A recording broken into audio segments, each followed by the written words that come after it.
U zadnjoj utakmici 12. kola HT prve lige šestoplasirani Slaven Belupo dočekuje vodeći Dinamo, koji je u nizu od 10 utakmica bez poraza u svim natjecanjima. U trećem kolu na Maksimiru Dinamo je slavio sa 2:1 i tako produžio svoju seriju na 5 utakmica bez poraza protiv Farmaceuta, koji su zadnji put u ovom ogledu slavili u travnju 2017. Slaven ove sezone standardnoj formaciji sa trojicom obrani u koju se vratio Božo Musa. Uz Gordanu i Bogongija u vrhu napada je Jean-Philippe Mendy, sa 4 pogotka prvi Slavenov strijelac. Dinamo sa dvojicom povratnika u prvih 11. Nakon višemjesečne pauze zbog ozljeda vraćaju se Nikola Moro i Mario Šitum. U odnosu na četvrtak i dvoboj sa Spartakom iz Trnave, trener Bjelica je napravio 9 promjena u početnoj postavi.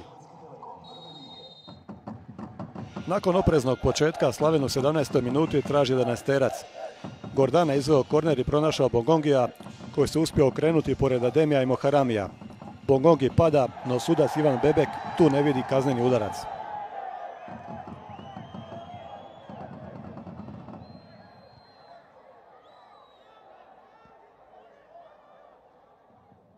U 24. jedina pa i najopasnija prilika Slaven Belupa u prvom dijelu. Delić je ubacio za Mendija, čiji pokušaj glavom nije precizan.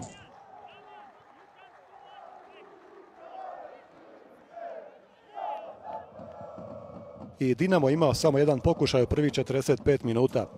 Udarac Marija Muse u 41. obranio je Antun Marković. Na poluvremenu Slaven Dinamo 0:0. Slaven prijeti prvi u nastavku, 54. minuta, pokušaj Roja Gordane, odlazi pored gola.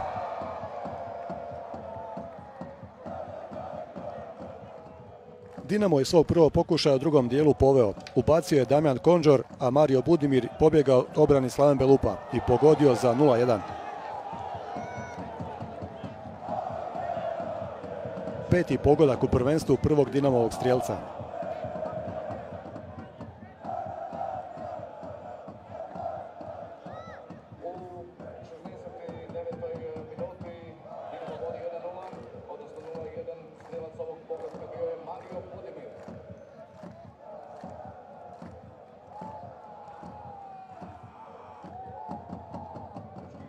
U 76. pokušava Konđor, Marković brani.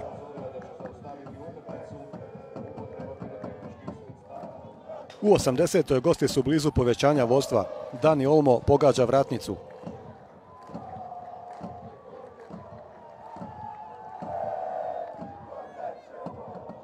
U 88. minuti sve je riješeno. Budimir i Olmo su sve pripremili za Poljaka Damjana Konđora, koji pogađa za 0:2.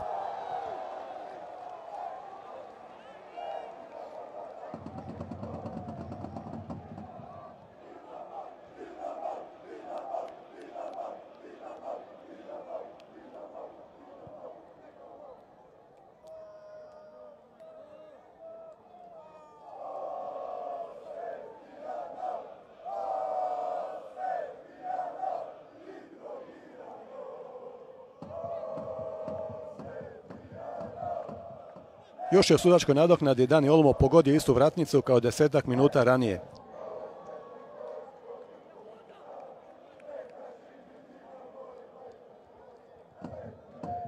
Konačan rezultat Slaven Belupo Dinamo 0:2. Slaven Belupo se jako dobro branio, nije nam dao dovoljno prostora da bi mi ono što je naša kvaliteta da bi to mogli realizirati na terenu. Mislim da smo u prvom poluvremenu pogotovo se jako malo kretali, jako malo trčali, jako malo nudili u igri i bili smo praktički bezopasni. Jedan šut, jedan opasan centaršut, to je premalo za Dinamo. Drugo poluvreme to je bilo puno bolje. Oni su počeli padati, naravno mi smo i neki igrači uveli koji imaju kvalitetu da preokrenu utakmicu u našu korist. To se i dogodilo i jako sam sretan zbog toga.